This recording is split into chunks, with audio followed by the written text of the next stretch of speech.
कोपरगाव तालुक्यातील मढी बुद्रुक येथे शनिवार 14 मार्च 2026 रोजी शेतात बिबट्याची 2 पिल्लं मृतावस्थेत आढळून आल्याने परिसरात खळबळ उडाली आहे. ही घटना वेणुनाथ संतुगमे यांच्या शेतात उघडकीस आली.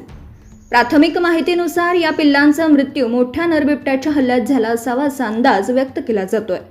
मृत पिल्ले आढळता शेतमालक व स्थानिक नागरिकांनी तात्काळ वन विभागाला याची माहिती दिली.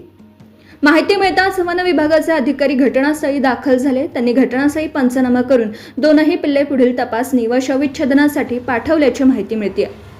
दरम्यान शेतमालक व परिसरातील नागरिकांनी सांगितलं की शेतीसाठी वीज पुरवठा प्रामुख्याने रात्रीच्या वेळी होत असल्याने शेतकऱ्यांना रात्री 2 ते 3 वाजेच्या सुमारास पाणी देण्यासाठी शेतात जावं लागतं.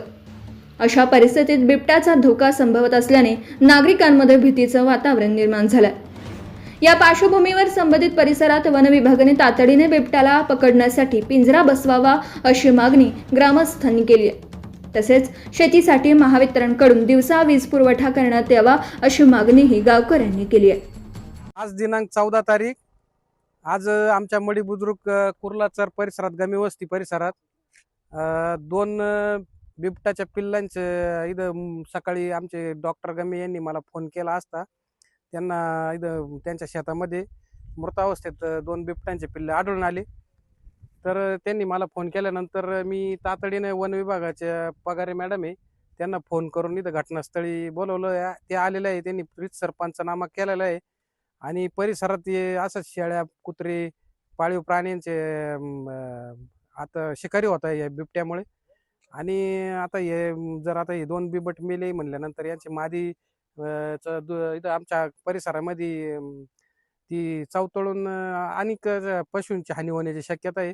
तरी वन विभागानं तातडीनं पिंजरा लावून त्या या बिबट्यांची या पिल्लांची जी मादी असन तिचाही बंदोबस्त करावा, तिला जेरबंद करून आम्हाला इथं शेतकऱ्यांना होणाऱ्या आर्थिक नुकसान आहे, जे पाळीव पशुधन आहे त्यांचं नुकसान आहे, ते होणाऱ्या नुकसान या माध्यमातून पिंजरा जर लावला आणि ती जर अटकली तर ते नुकसान होण्याचं टाळल अशी मी आपल्या मार्फत वन विभागाला विनंती करतो.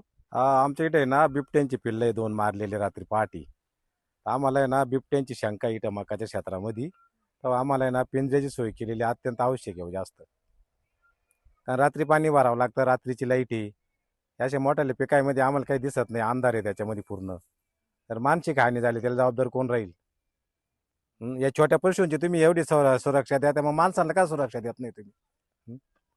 त्यांची काळजी घेतलीच पाहिजे ना माणसांची बी. तेव्हा लवकरात लवकर आहे ना आम्हाला पिंजऱ्याची सोय करून द्या संध्याकाळपर्यंत. आमची लहान पोरं राहतात. माझं गाव चॅनलसाठी स्वप्नील कोपरे, कोपरगाव.